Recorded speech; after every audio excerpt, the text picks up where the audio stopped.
ನಮಸ್ತೆ ಗೆಳೆಯರೆ. ಸಂಸ್ಕೃತದಲ್ಲಿ ಒಂದು ಶ್ಲೋಕ ಇದೆ ರಾಮನ ಬಗ್ಗೆ. ಅತಿ ಸುಂದರ ಶ್ಲೋಕ, ನಾಮಭರಿತ ಶ್ಲೋಕ, ರಾಮನಾಮಭರಿತ ಶ್ಲೋಕ. ನಾಮವಲ್ಲದೆ ಆ ಶ್ಲೋಕದಲ್ಲಿ ಬೇರೇನೂ ಇಲ್ಲ. ಆ ಶ್ಲೋಕ ಹೀಗಿದೆ: ರಾಮಾಯ ರಾಮಭದ್ರಾಯ ರಾಮಚಂದ್ರಾಯ ವೇದಸೆ ರಘುನಾಥಾಯ ನಾಥಾಯ ಸೀತಾಪತಯೇ ನಮಃ. ಎಷ್ಟು ಚಂದ ಹೆಸರುಗಳಿಂದ ತುಂಬಿದೆ. ಏನು ಇದರಿಂದ ಪ್ರಯೋಜನ? ಶ್ಲೋಕ ಅಂದರೆ ಅರ್ಥ ಇರಬೇಕು. ಇದಕ್ಕೆ ಅರ್ಥವೇ ಇಲ್ವಲ್ಲ. ರಾಮನದೇ ಹಲವು ಹೆಸರುಗಳನ್ನು ಪೋಣಿಸಿದ್ದಾರಲ್ಲ. ಏನೋ ಒಂದು ಗೂಢಾರ್ಥ ಇದೆ ಇದರಲ್ಲಿ. ಆ ಕವಿಗೆ ಮಾತ್ರ ಗೊತ್ತು. ಕವಿ ಬಿಟ್ಟು ಕೊಟ್ಟಿಲ್ಲ. ಆದರೆ ಕವಿಯ ಆ ಗೂಢ ರಹಸ್ಯವನ್ನು ಬೇರೆಯವರು ಅಗೆದು ತೆಗೆದಿದ್ದಾರೆ. ಚಿನ್ನದ ಗಣಿಯಿಂದ ಚಿನ್ನ ತೆಗೆದ ಹಾಗೆ. ಆ ಅಗೆದು ತೆಗೆದ ಮಹನೀಯರೆಲ್ಲರಿಗೂ ವಂದಿಸುತ್ತಾ ಅವರ ಆ ತಾತ್ಪರ್ಯವನ್ನು, ಪದಾರ್ಥವನ್ನು ಬಿಡಿಸಿ ಹೇಳುತ್ತಿದ್ದೇನೆ. ಸರ್ವಶ್ರೇಷ್ಠ ಪಿತಾಶ್ರೀ ದಶರಥ ಮಹಾರಾಜ ಮಾತ್ರ ರಾಮದೇವರನ್ನು ರಾಮ ಎಂದು ಕರೆಯುವ ಹಕ್ಕನ್ನು ಹೊಂದಿದ್ರಂತೆ. ಆತ ಬಿಟ್ಟು ಬೇರೆ ಯಾರೂ ರಾಮದೇವರನ್ನು ರಾಮ ಎಂದು ಕರೆದದ್ದಿಲ್ಲ. ಹಾಗಾಗಿ ಮೊದಲ ಶಬ್ದ ರಾಮಾಯ, ಅದು ದಶರಥನನ್ನು ಪ್ರತಿನಿಧಿಸುತ್ತೆ. ರಾಮನಿಗೆ ಜನ್ಮ ಕೊಟ್ಟ ಮಹಾತಾಯಿ ಕೌಸಲ್ಯ ರಾಮ ಇದ್ದರೆ ಸಾಕು ಸುಭದ್ರತೆಯನ್ನು ಆತನ ಅಪ್ಪುಗೆಯಲ್ಲಿ ಅತಿಭದ್ರತೆಯನ್ನು ಅನುಭವಿಸುತ್ತಿದ್ದಳಂತೆ.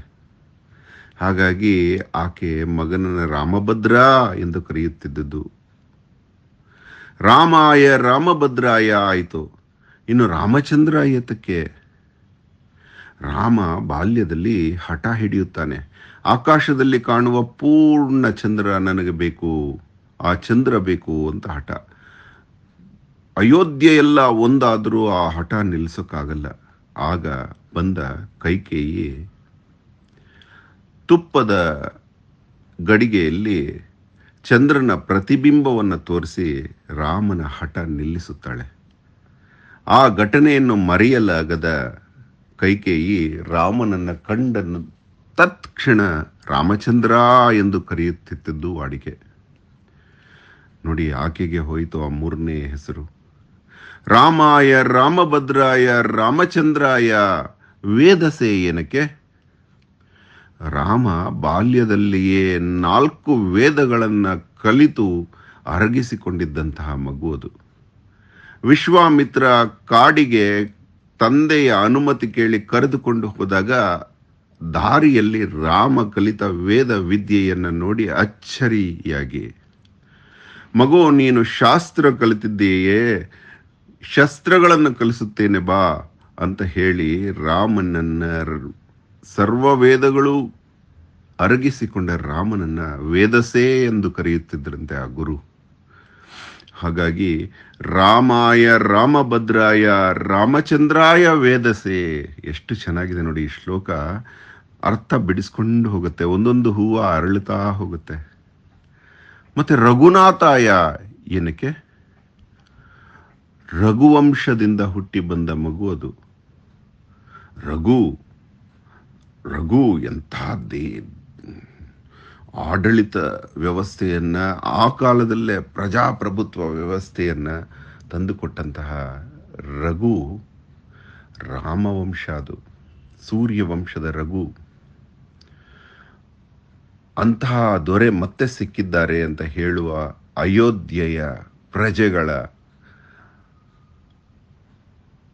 ಕರಿಯೋಲೆ ಅದು. ರಘುನಾಥ ಎಂದು ಕರೆಯುತ್ತಿದ್ದರಂತೆ ಅಯೋಧ್ಯೆಯ ಪ್ರಜೆಗಳು ರಾಮನನ್ನ. ಮತ್ತೆ ನಾಥ ಏನು?